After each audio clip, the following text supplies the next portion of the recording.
FM 94, The Dark, it is that time again. It's time to get to know a band we play here on The Dark. And tonight on the phone, I am talking with the band Sin7. And I have on the phone right now the vocalist of the band, that being Rev Bliss. And Rev, first of all, thanks so much for joining me. How are things going? You guys are down in Minneapolis, St. Paul area. How are the Twin Cities coping right now with the COVID-19 virus? Well, we in my neck of the woods, we don't see a lot of people outside until it's nice out, and then they're walking and stuff. But for the most part, people are staying home, staying safe, I guess. So you're doing your job. You're staying home. You're socially distancing, and you were telling me before we started the interview, you've become once again a teacher, teaching your 4 children. Obviously, they're doing schoolwork at home, and you're learning new stuff too, aren't you? Yeah, relearning old stuff, yeah. Yeah, starting all over, right? Yeah, it's pretty humbling and to realize what you forget. And you have some ties to the central Minnesota area because you actually grew up in Avon and went to Albany High School back in the 90s. Can you give us a little story of that, or at least the stuff that isn't going to incriminate you for stuff you've done in the past? How's that? Well, there was, had some bands, got in a lot of trouble, sold some stuff. Sounds like a typical teenager, right? Yeah, did the stupid, and then you're forced to grow up. I gotcha. Hey, I guess let's talk about the band Sin7. How did this band all come about? What was the reason for it? And obviously you went from Avon, moved down to the Twin Cities. Was that one of the main reasons why you did? Yeah, so I started to look on Craigslist for a band because I just, my band Hallface just kind of broke up. So my wife and I planned to move down to cities, and then I started looking and found Nelly, our guitarist. And then it took about 6 months to find Hammer, our drummer. And then we've been through 7 bass players. Dave is the 7th one and our permanent one. Thank God. Because every time the bass player left, it put us back a little bit. Now it's like we got good steam going, and then all this happened. So. The one thing, obviously, growing up in a small town like you did, and I'm sure you got together with your friends or created friends and had a band, like a garage band. Nowadays, as you mentioned, you're looking on social media sites to get people. Is that just weird to think of that now than it was like 20 plus years ago when it was forming a band generally with your friend base? Yeah, because back in the day it was mostly word of mouth, and you didn't have the social media, so you did a lot of foot traffic. A lot of fucking posters, a lot of whatever, and then all of a sudden it switched to social media, and then social media kind of puts a cap on what you can do or who can see it. Mm-hmm. You got to find these manipulations to get around it. Mm-hmm. So it's kind of made it harder but I still think that word of mouth and foot traffic is the best. Yeah, I would agree. And of course, for you guys, going and doing some live shows, and then people going to your show and enjoying your show, and then they tell others. It's kind of the old school way. It just kind of spreads, doesn't it? Yes, it does. Unfortunately, with COVID-19, that's spreading too, and it's making all these bands not able to do things live. How have you guys been affected, I guess, by the COVID-19 right now? Well, we started off doing some live feed shows. Like a lot of our summer tours are canceled now. We're still waiting to hear. We're kind of hanging on the end of July and August tours. But with everybody talking about it's not going to be until fall of next year, we're just hoping that it opens up we figure something out, and we get to play these shows. But right now, we're in writing mode. So we're making a new album, concept album. Gotcha. And it's going to be pretty cool. You know, and let me ask you this. Obviously, this is the first time you and I have had a chance to talk, but do all the guys have a job besides doing this work, obviously, as a band, or is this mainly your sole income, is the band? We all have, right now I'm a stay-at-home dad.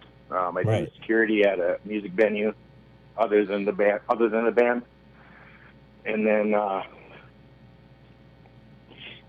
Dan he works construction. Nellie works, does siding on houses, and Dave does IT work for semi-drivers. So those guys probably are at least still working, but it sounds like if you're a security guy at a concert hall, you're not working right now and not making money. So it's a struggle a little bit, isn't it? Yeah, it's a good thing my wife is a nurse.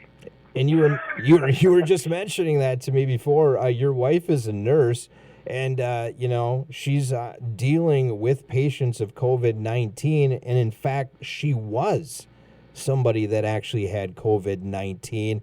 Explain that and what had happened to her. And the good thing is, it sounds like she's back to doing things and working at work again. But what was it like to see her go through the scenario of having COVID-19?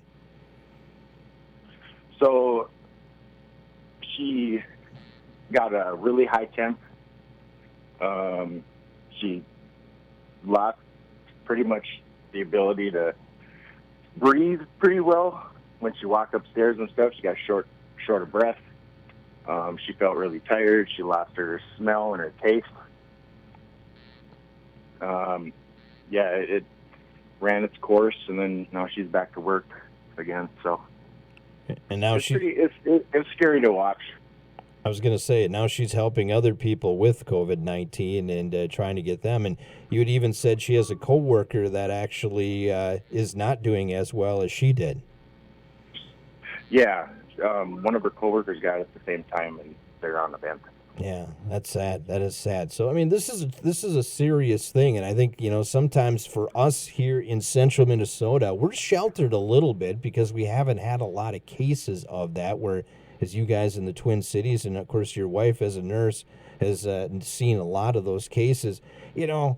Are we, and let me ask you this question. I asked you it off the air, but let me ask you, right now we're kind of in the holding pattern, the stay at home. Nothing's really happening. A lot of the venues, a lot of the workplaces are closed. Is that a good thing that it's happening, or is there going to come a point where we need to move on and get on with our life? Eventually we're going to have to move forward, because if we keep staying at home, if not enough people are getting it, people aren't going to get immune to it. Like, they're not going to get the antibodies to fight it. Right. So, yeah, and it's tough. It's tough, but and for you guys, you want to get out there and play, and everybody else, I think, is kind of getting that bent up, frustration. Luckily now, and of course you're in the Twin Cities. We're here in central Minnesota. The weather has been nicer, so you can be outdoors compared to what it was over the winter time.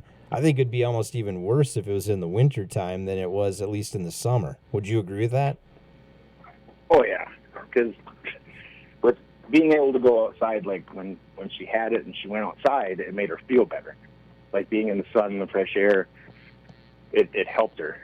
She's like, I feel better when I'm outside. So if it was during the winter and you're stuck inside and you couldn't open windows, you couldn't get that fresh air, that would affect stuff. Gotcha. Hey, we're talking to Rev Bliss. He's the lead singer of the band Sin7. And let's talk about your musical influences in that. I guess as a kid growing up, what did you listen to? And I guess why did you steer yourself into this profession, and for that matter, kind of into the genre of rock metal? Well, when I was younger, I am an eclectic. I listen to everything, except for new rap because it sucks. But, Okay, I gotcha. I'm okay with that. So, but I got in. I've been singing since I could make sound. It was my way of getting emotion out, and it just helps. Like when we're not performing, we're not practicing, we're not writing. Everything just bottles up, and I go internal, and I stop talking to people. It gets pretty bad. So it's been my release and savior, pretty much. Looking at this band, you've been around for a little bit now. I guess what's the direction this band is going? I guess you've put out some songs in that, and you're talked about a concept album coming up. But I guess what's the next step that you're hoping for Sin7 to go? Bigger shows, reaching out to more people, touching more of the world. That's basically what bands want to do. You know what I mean? To help people with our music, to just connect with people. Speaking of connecting, I think we have Hammer that's going to be joining us here in just a sec. Okay, so let's get Hammer here on the line. So hold on one sec, Rev. Okay. All right, sounds good. All righty, I think we got Hammer on the line. Hammer, you there? No, I'm here. What's happening? Hey, it's okay. It's better late than never, right? Yeah, well, we're drummers. We kind of show up whenever we want. Oh, yeah. Okay, that's true. You are a drummer, and I've talked to many drummers over the past couple of months. Hey, we've been talking to Rev here about the band and kind of how you guys came about. We've been talking about COVID-19 and how it's affected, obviously, not only Rev's family, but the Sin7 band in that. And I guess let me get your opinion on the COVID-19 virus that's going on right now. And I guess give us your side of it when it comes to how it's affecting the band Sin7 and then also affecting your life. Well, the band's completely, absolutely. We have not even been able to get together since then. Since everything started, because Dave's wife got sick almost immediately. Yeah, we just talked about that exactly. Yeah. Yeah, and there was no way that any of us were going to get together after all that. So now we're just kind of taking it week by week to try and decide when we're gonna start practicing it. Let's get your background a little bit, Hammer. We kind of found out a little bit more about Rev Bliss, but what your background? Where did you grow up? And then obviously, what were your music influences as you were growing up? Well, I started life as a farmer kid, but I ended up moving to the city when I was my early teen years. I do remember the first time I ever heard Metallica, Master of Puppets, was my brother stuck his boombox in the window on the farm and cranked it up, and immediately I was a metalhead. But, I didn't start playing drums until I was about 18. A friend bought a drum set and asked me to join his band, and I went for it. It's kind of funny because you said you grew up on the farm. I know that Rev Bliss said he was in the central Minnesota area, and then you guys moved to the cities. I did the opposite. I'm a city kid. I grew up in the cities, and then I moved to central Minnesota, so I don't know what the hell's going on. Yeah, well, I lived just outside of Winona in a little town called Ridgeway. So. Oh, I know Ridgeway. I was a Winona State grad, so I know that area very well. Very well. Oh, nice. Absolutely. Yeah. Oh, yeah. Some fun times in the Winona area and La Crosse. Oh, yes, very much so.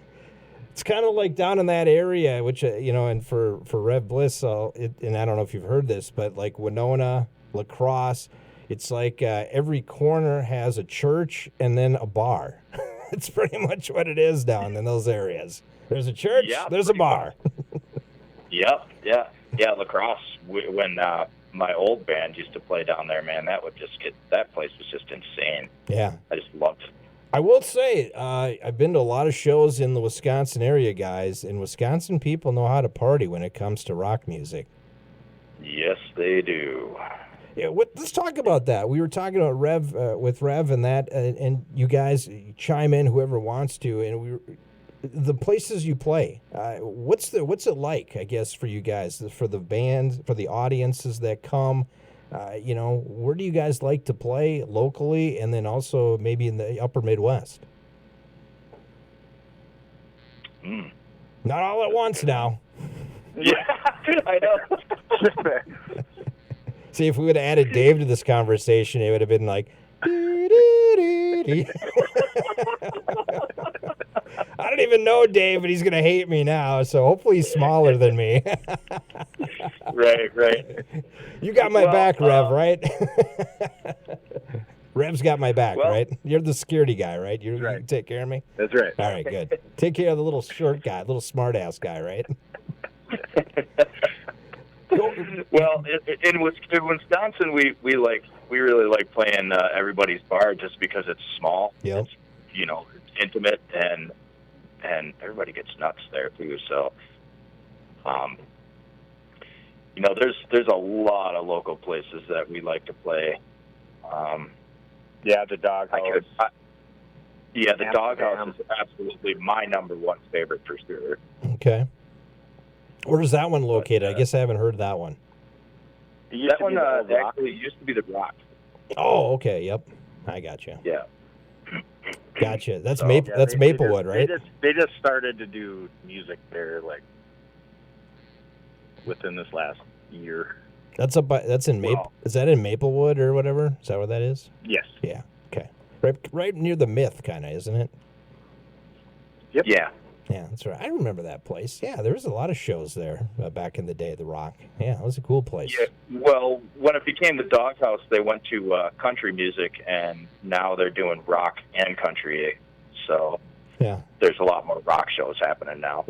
Let's talk about your genre a little bit. Rock in that, and obviously rock and metal, and you guys do the both of it. And back in the day, metal was not on airwaves. It wasn't on the radio. But it seems like it's becoming more and more acceptable, I guess, is maybe the word I'm looking for. Why do you feel the reason for that is? And I'll start with you, Rev, on that question. Why do you feel that it is more acceptable now? Is it just people are just finally saying, hey, we can do this? I mean, if we can have rap, we might as well have metal too? Well, it's not the devil music anymore. It's what a lot of people enjoy, and it's like you go with the demand. Back then, it was mostly underground. The band's trying to get out, and radio stations not accepting it. And now I think it's just embracing. And Hammer, let me bring you in. Is it easier now to get known a little bit more because your music is getting played a little bit more now on these airwaves or on airwaves around the U.S. of A? Ooh, I don't know if I would say it was easier. Okay.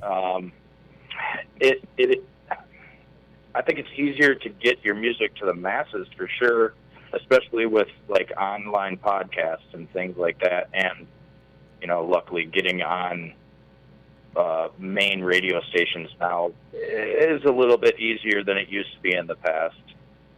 But I think metal has taken huge steps in the years since like Rev said, it's not the devil music anymore. Right. That's probably the best way to explain it. Right.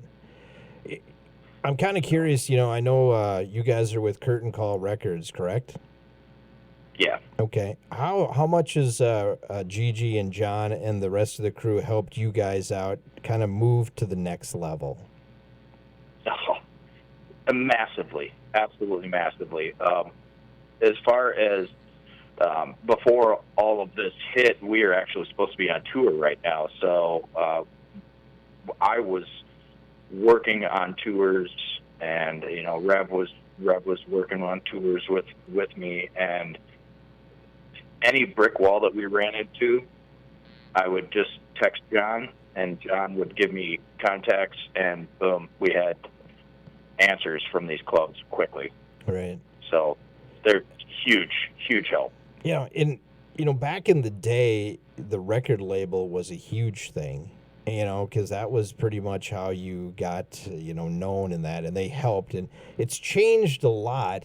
But Curtain Call, it kind of has, they have a kind of an old school record kind of, I guess, feel, but then again, they're very, innovated in their ways of getting music out there too, and helping out independent artists like yourself. Would you agree with that, Rev? Yeah. They have helped us connect with radio stations that we were struggling with and like trying to figure out how to get it to them, and they just took the ball and passed it. It's been great. What is the music scene like in Minneapolis? I haven't been in Minneapolis, St. Paul, at least living now for over almost 15 years, so I know the music scene has definitely changed. Hammer, what's it like down in the Minneapolis, St. Paul area now, and especially when it comes to rock/metal music? Is it being embraced? Is it not? What's it like down there? Well, as far as the mainstream, quote unquote mainstream, like us, it's a little bit harder for us because there's not as many bands like us in the Twin Cities. Most of it's much heavier, metal, death metal, screamo, stuff like that. Right. Not bad genres, just different.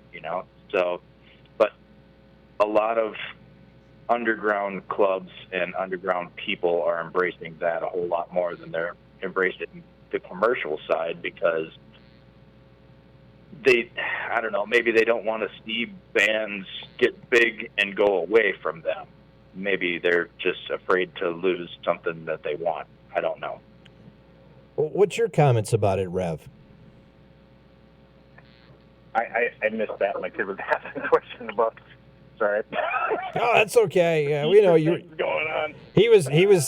One of his kids probably came up and say, "Hey, Dad, what's 2 + 2?" No, I'm just kidding. I don't know. Yeah, exactly. Yeah, Sin7, right? Right. Everything's 7. No, I was asking is what's the scene kind of like in Minneapolis, St. Paul when it comes to rock music? I've been out of that scene for over 15 years now, and I'm just kind of curious to see what you guys, I guess, have seen back when it was 15 years ago to what it is now. I think it was better back then. Okay. To be honest with you. Yeah. The bands were more receptive of each other. It's now more of a competition, which is sad because I love it when like other band members get on stage and they like it's old school, like they don't give a crap, it's just playing music. And now it just feels too competitive. I can see that. Yeah. Where ego gets in the way, and that's kind of sad. Yeah. And that's being honest. Like, and the one thing too is, guys, is that unfortunately, I know for radio stations down in the Twin Cities, when it comes to rock music, there is one, but I don't think they get outside the box of maybe the top 10 songs of bands. I know there's occasionally a local show, but does that hurt a little bit too that you're not getting a lot of radio airplay, or are you able to break through, I guess, on that station down there and get some airplay? I mean, we get played on the local show.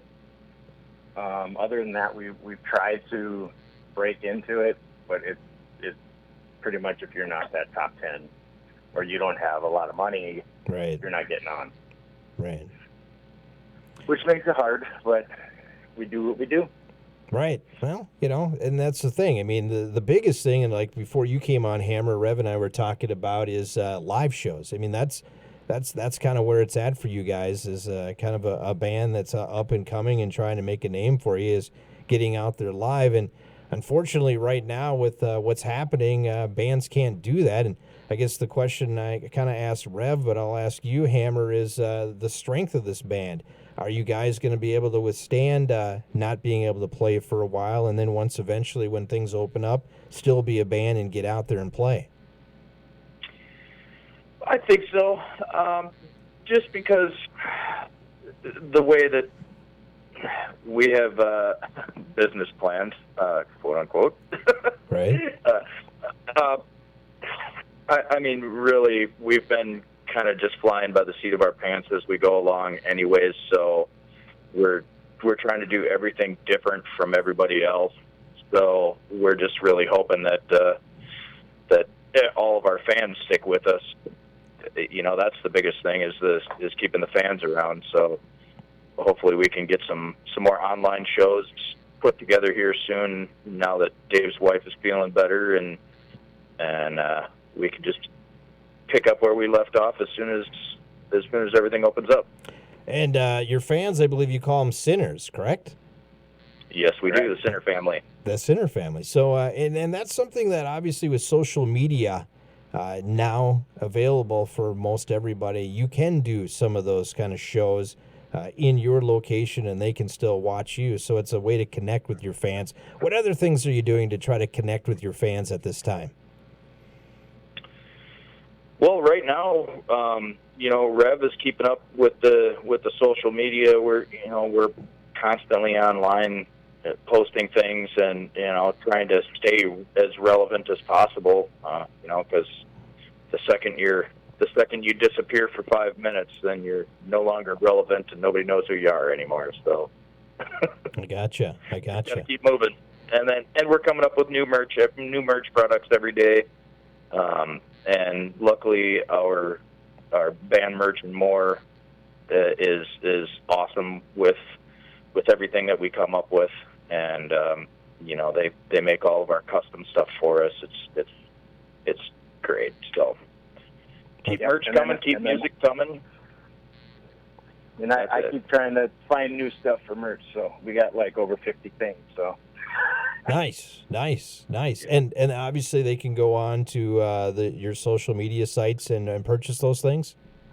Yeah, they can go to sin7band.com, and we have a link for merchandise right at the top of the page. It takes it right to our merch page. Very cool.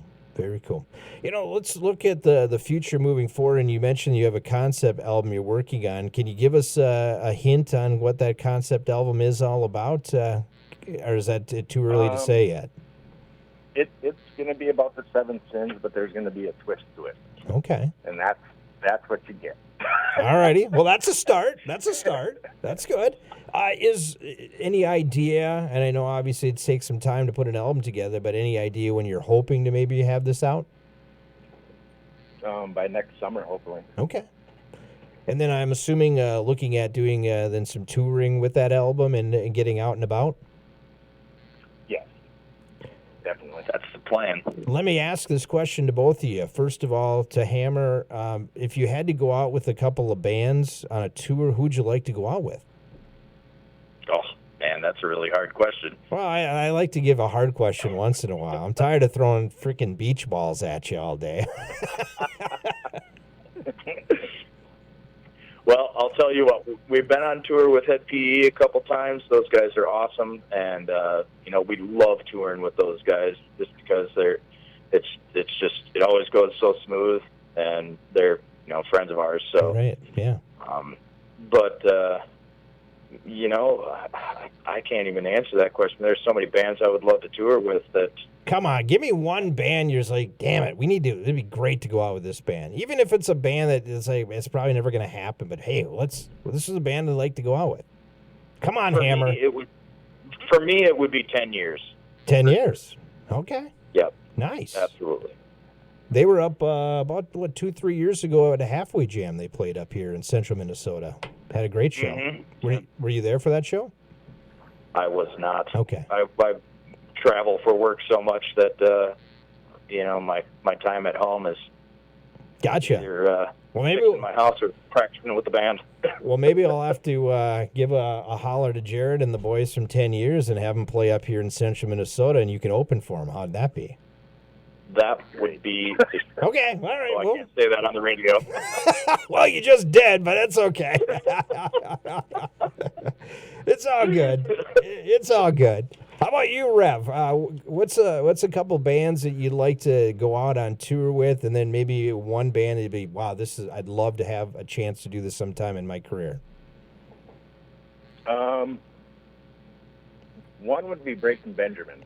Okay, yeah. That'd be fun. Yeah. And I don't know if I can work that because one out so the easy. the pure mass of their crowd, Five Finger Death Punch. 5 Finger, yeah. That would Yeah. be. Yeah, you're now you're really putting the bar high I for heard me. that you said just go, swing out the park. So swing out the park. Yeah, now you're putting the bar up a little high. Into a beat fest. Oh boy, it's funny. That's funny. Hey guys, the Bad Wolves would be pretty awesome. They got great energy, live show. right? Yeah, and they're really becoming. I mean, and obviously they had their song, which they did the cover of Zombie, and then obviously with Dolores passing away, right? The story is they were going to record with her, and she passed away that day. And then the next thing is history, and that band kind of blew up. And there's some other bands that have done that too. They've done a cover song of somebody and they've blown up. I Prevail is one I can think of too that did a cover song. They've kind of blown up to be pretty big now. And you guys have done a cover song recently. You did Danger Zone, Kenny Loggins' song, didn't you? Yep. Yeah. What made you guys do that one? What was the inspiration behind that? At first it was kind of like a joke because it annoyed our guitarist. Okay. And then the more we thought about it, and then all of a sudden we heard like the movie was Top Gun 2 was coming out, and they were making it, and we were like, well, let's swing for the fences and see if we can get on that soundtrack. Nice. Very cool. Yeah, and as soon as we said something to our producer about it, he was like, let's get in the studio now. There you go. So we went for it. We did. The latest song that we've been spinning, obviously you put this out last year, was Erased. What's the meaning behind the song Erased, the history of this song? So Erased is about overcoming all odds. Like you're faced with these really hard obstacles that try to break you down, and you just won't let it happen. Gotcha. Very cool. We're going to play your song here in just a matter of moments. I know we got to get going here, guys, as the time continues to run here, and then we could talk forever, but I'm sure there's people out there who want to hear some music too on the airwaves, so we should probably do that and play your latest the song that we have. But I guess before we wrap things up, how can people get to know more information about you guys? And obviously, how I'm assuming the social media is the biggest way to do it. Yeah, you go to sin7band.com and all of our links to everything is on there. We got bios, we got show updates, we got links to merch. You want to find us on Facebook, go to sin7band.com and you will find us on Facebook, Instagram. You'll find our Spotify, all that. Nice. And once eventually the stay-at-home order and things kind of change here, I guess, with the COVID-19, are you guys going out on tour locally here? Would you play some shows up in this area? Have you played any shows, I guess, in central Minnesota lately? Right now, I'm working on some pop-up shows once this is over. Okay. So that'll be last minute, here you go. But we are trying to set up shows constantly, getting a hold of clubs. But right now, everybody's putting everything on hold until they know what's going on. Absolutely. We are staying consistent, trying to get this done. I understand that. And hopefully we'll get through this quickly and everybody can get back to whatever our new normal is going to be. And hopefully that includes rocking out, guys. Thanks so much for joining me tonight. It was a lot of fun getting to meet you guys, know you a little bit more, and looking forward to meeting you in the future, okay? Thanks for having me. It was a blast. Awesome. Once again, that is Rev Bliss. That is Hammer. The band is Sin7. We're going to spin a little Erased right now. It's on the dark. It's on FM 94.